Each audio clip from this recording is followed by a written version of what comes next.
where the wild daisies grow.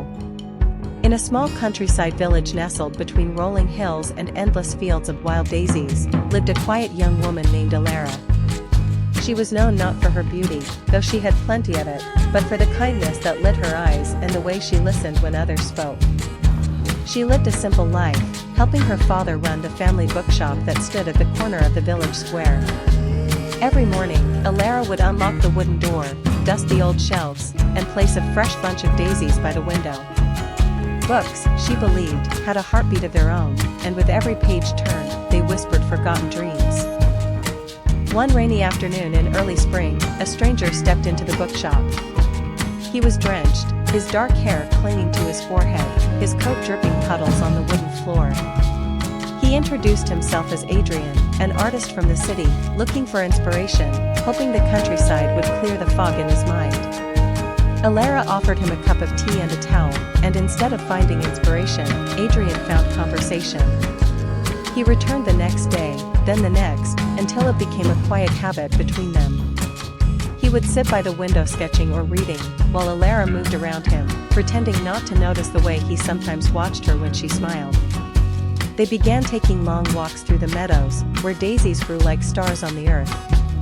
Adrian would sketch Alara picking flowers, the wind catching strands of her hair, or simply the curve of her hand holding a book. They talked about everything: art, music, books, lost dreams, and the fear of not being enough. One evening, as the sun melted into the horizon and the sky turned gold, Adrian confessed that he was falling in love with her.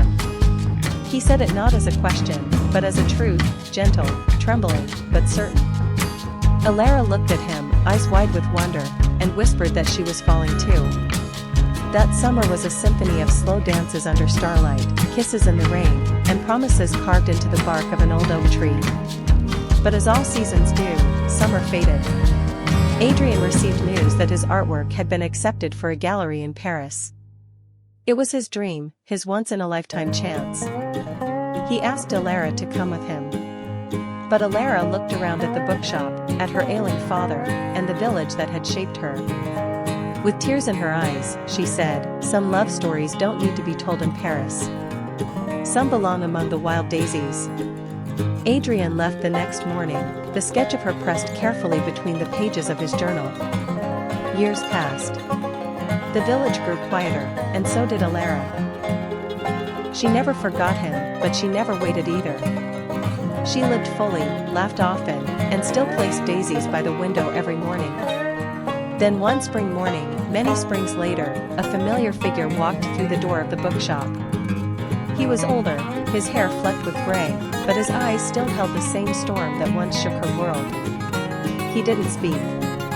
He simply held out a bouquet of wild daisies. And just like that, time folded. Love, like daisies, may disappear in the cold, but it always returns in spring.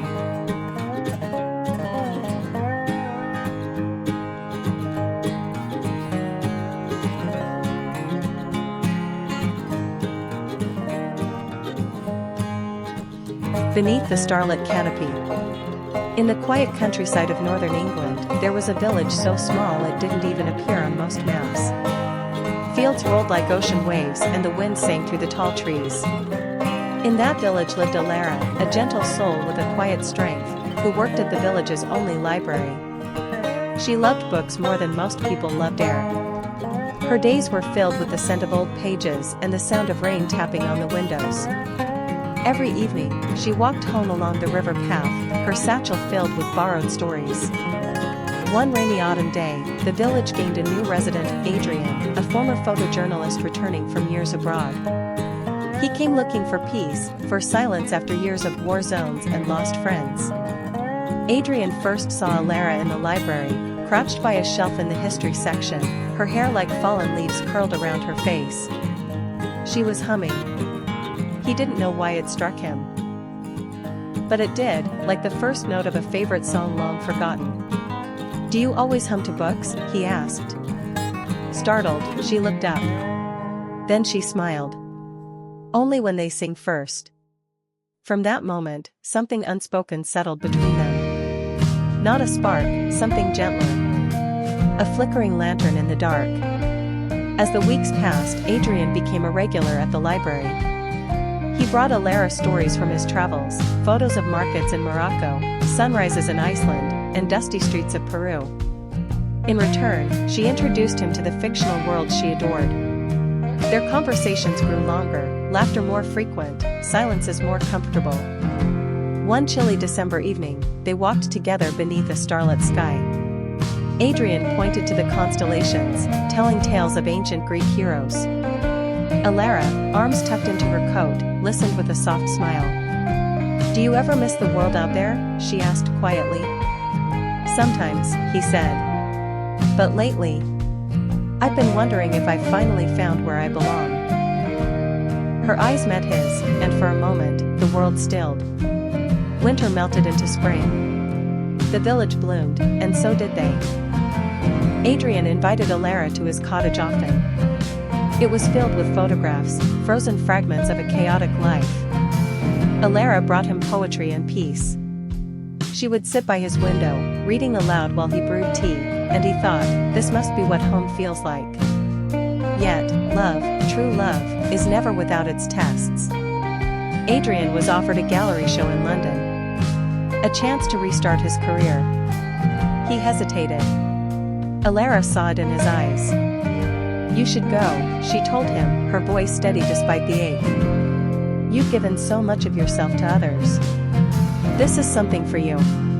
"And what about us?" he asked. She smiled faintly.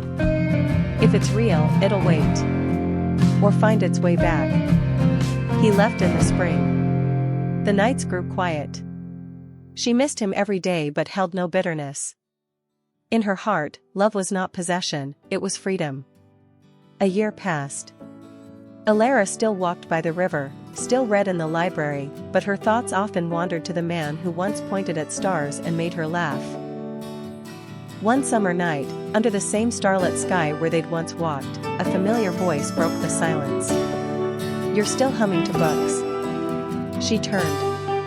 There he was, tired eyes, a camera slung around his shoulder, and a smile that reached his soul. "I realized," he said, stepping closer, "that no gallery, no city, no photograph could ever feel like home the way your voice does." Alara's eyes brimmed with tears. Not of sadness, but of relief. Of love that had waited, quietly, patiently. Under that starlit canopy, two hearts, once separated by ambition and time, found each other again, not with fire, but with the steady glow of something far deeper.